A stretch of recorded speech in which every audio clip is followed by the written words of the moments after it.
আসসালামু আলাইকুম। কখনো কি ভেবে দেখেছেন ঢাকার ফুটপাত আসলে কার? পথচারীর নাকি দোকানদারের? কল্পনা করুন আপনি রাস্তায় হাঁটছেন, কিন্তু আপনি ফুটপাতে হাঁটতে পারছেন না। কেননা ফুটপাত দখল করে নিয়েছে কোনো ফল দোকানদার কিংবা কোনো খাবারের দোকান বা কোনো হকার। ফলে আপনাকে কিছুক্ষণ রাস্তায় এবং কিছুক্ষণ ফুটপাতে এভাবে এগিয়ে যেতে হচ্ছে। আমরা যারা ছোট বড় শহরে বসবাস করি, আমরা প্রতিনিয়ত কম বেশ এই সমস্যার সম্মুখীন হচ্ছি। তবে এটা শুধু ঢাকা বা নির্দিষ্ট কোনো শহরের চিত্র না, বরং এটা পুরো বাংলাদেশের চিত্র। পৃথিবীর হাতে গোনা যে সকল দেশে এমন অনিয়ন্ত্রিত ফুটপাত দখল হয়, বাংলাদেশ তার মধ্যে অন্যতম।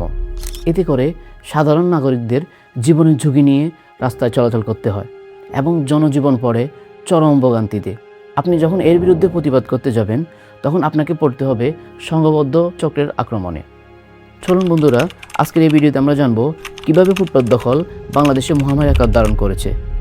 এটি এমন একটি মহামারী, স্বাধীনতা ৫৬ বছর পরে এসেও যার ভ্যাকসিন তৈরি করতে পারেনি বাংলাদেশের সরকার।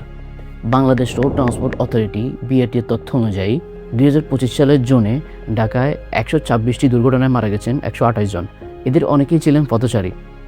অবস্থা এমন দাঁড়িয়েছে যে এটাই যেন বাংলাদেশের সাধারণ নাগরিকদের নিয়তি। ফুটপাত দখল, তাই আপনি রাস্তায় হাঁটছেন আর পিছন থেকে কোনো বেপরোয়া গাড়ির ড্রাইভার আপনাকে চাপা দিয়ে চলে যাবে। আপনি এর প্রতিবাদও করতে পারবেন না। তাহলে আপনাকে বলা হবে, আপনি জানেন একজন হকারের উপর কতজন মানুষ নির্ভর করে, কতজন মানুষের পেট চলে।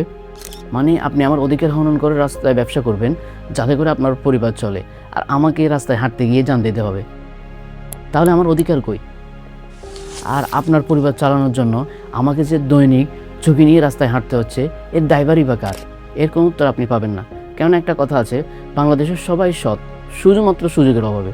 যে যেখানে সুযোগ পায় সে তার ফায়দাটা বুঝে নেয়। একবার ভাবুন তো আপনার শহরের কথা, এমন কোনো জায়গা আছে যেখানে হকারের দখল নেই? আপনার সন্তানকে আনতে স্কুলে গেছেন, কিন্তু বাইরে হতে পারছেন না, কেননা রাস্তায় কয়েকজন ভ্যানে করে সবজি এবং ফল বিক্রি করছে। অথবা কোনো রাস্তার মোড়ে ঘন্টার পর ঘন্টা আটকে আছেন, কেননা রাস্তার মোড়ে কয়েকজন মাছ বিক্রি করছে। এই জন্য বাংলাদেশের শহরগুলোর নিত্যদিনের চিত্র। এর কি কোনো সমাধান নেই? বন্ধুরা, এর পিছনে লুকিয়ে আছে ভয়ঙ্কর সত্য। কল্পনা করুন তো, গ্রাম থেকে উঠে আসা একজন মানুষ কিভাবে এত সাহস পায় যে প্রশাসনের নাকের ডগায় বসে সে ফুটপাত দখল করে ব্যবসা করছে, এবং প্রশাসন যখন তাকে হাঁটানোর চেষ্টা করছে সে আবার পুনরায় আসে বসছে। একবার ভাবুন তো, এটা কেমন আশ্চর্যজনক না? ২০২৪ সালের জুনের এই প্রতিবেদনটা দেখুন। প্রতি বছর শুধুমাত্র ঢাকার ফুটপাত থেকে ৩,০০০ কোটি টাকা চাঁদাবাজি হয়। তাহলে পুরো বাংলাদেশে কী পরিমাণ চাঁদাবাজি হয় একবার ভাবুন। এই বিশাল চাঁদাবাজির পেছনে আছে সংঘবদ্ধ চক্র, যেখানে এমপি, মন্ত্রী এবং সরকারি বড় বড় কর্মকর্তারা জড়িত। এই চাঁদার ভাগ উপর থেকে নিচে পর্যন্ত সকলে পায়। ফলে সরকার যখনই উচ্ছেদ অভিযান পরিচালনা করে, একদিক থেকে উচ্ছেদ করলে অন্যদিকে গিয়ে বসে যায় আবার। এই যেন ইঁদুর বিড়ালের খেলা। দখলদাররা আপনার আমার চলার অধিকার কারো কাছে ১০০ টাকা দরে বিক্রি হয়ে দিচ্ছে প্রতিনিয়ত। এই ফুটপাত দখলের ফলে শুধুমাত্র যে জনজীবন বিপর্যস্ত হচ্ছে তা না, বরং এর দ্বারা ক্ষতি হচ্ছে সাধারণ ব্যবসায়ীরাও। একজন ব্যবসায়ী তার অনেক পুঁজি দিয়ে সে একটা ব্যবসা শুরু করে, সেখানে তার দোকান খরচ আছে, স্টাফ খরচ আছে, সাথে মার্কেটিং, কাস্টমার হ্যাপিনেস ইত্যাদি সব কিছু মাথায় নিয়ে সে ব্যবসা করতে হয়। এতে করে সার্ভিস ভালো করার জন্য তার মধ্যে একটা টেন্ডেন্সি কাজ করে, কেননা সে এখানে অনেক টাকা ইনভেস্ট করছে, তাকে টাকাগুলো উঠাতে হবে। ফলে সে কাস্টমারের প্রতি দায়িত্বশীল থাকে। কিন্তু দেখা গেল কোনো হকার সেম জিনিস ব্যবসায়ীর অর্ধেক দাম বিক্রি করছে, কেননা তার এতগুলো খরচ নেই এবং কাস্টমার হ্যাপিনেসের তো কোনো প্রশ্নই আসে না। ফলে যারা প্রকৃত ব্যবসায়ী তারা ক্ষতিগ্রস্ত হচ্ছে এবং অর্থনীতিতে এর ব্যাপক প্রভাব পড়ে। তবে হকার উচ্ছেদ করতে না পারার পিছনে আরেকটা গুরুত্বপূর্ণ কারণ হলো পুনর্বাসনের ব্যবস্থা না করা।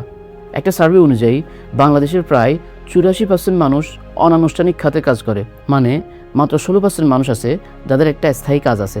একজন মানুষ যখন এক ধরনের কাজ করতে করতে অভ্যস্ত, তখন আপনি তাকে বিকল্প কোনো কাজের ব্যবস্থা না করে দিয়ে সেই কাজ থেকে তাকে সরাতে পারবেন না।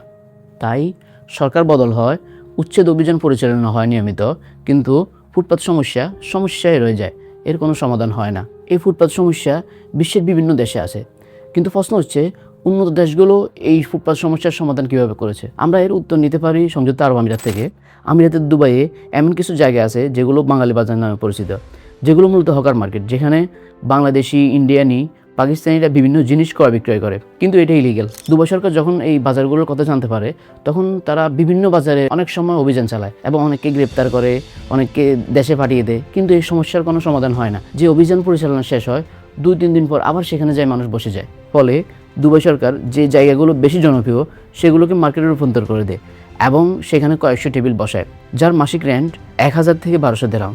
ফলে আপনার কাছে যদি একটি ভ্যালিড আইডি থাকে, আপনিও সেখানে স্টল নিতে পারবেন শুধুমাত্র মাসিক কিছু রেন্টের বিনিময়ে। এতে করে সরকারকে নিয়মিত উচ্ছেদ অভিযান পরিচালনা করতে হয় না, কাউকে গ্রেপ্তার করতে হয় না, মাঝখান থেকে সরকার মান্থলি কিছু রেভিনিউ পাচ্ছে। দুবাইয়ের এই মডেলটা বাংলাদেশের জন্য হতে পারে যুগান্তকারী একটি সিদ্ধান্ত। একটা শহর তখনই নিরাপদ হয় যখন সেখানে একটি শিশু, একজন বৃদ্ধ, একজন নারী নিরাপদে হাঁটতে পারে। আবার কোনো সমস্যার বাস্তব সমাধান না করে শুধুমাত্র আইন দিয়ে সে সমস্যার সমাধান হয় না। তাই সরকারের উচিত চাঁদাবাজদের দখল থেকে ফুটপাত মুক্ত করে জনগণের নিরাপদে হাঁটার ব্যবস্থা করা এবং এই ফুটপাতে যাদের জীবন জীবিকা নির্বাহ করে তাদের জন্য উন্নত দেশের ন্যায় বিকল্প ব্যবস্থা করা। আর আমরা যদি এই সমস্যার সমাধান এখনই না করি তাহলে রাস্তা হবে আরও বিপজ্জনক আর ফুটপাত থাকবে শুধুমাত্র নামে। বন্ধুরা, আপনাদের কি মনে হয় ফুটপাত কার হওয়া উচিত, পথচারী নাকি দোকানদারের? কমেন্টে আপনাদের মতামত জানান এবং ভিডিওটি শেয়ার করুন। আল্লাহ হাফেজ।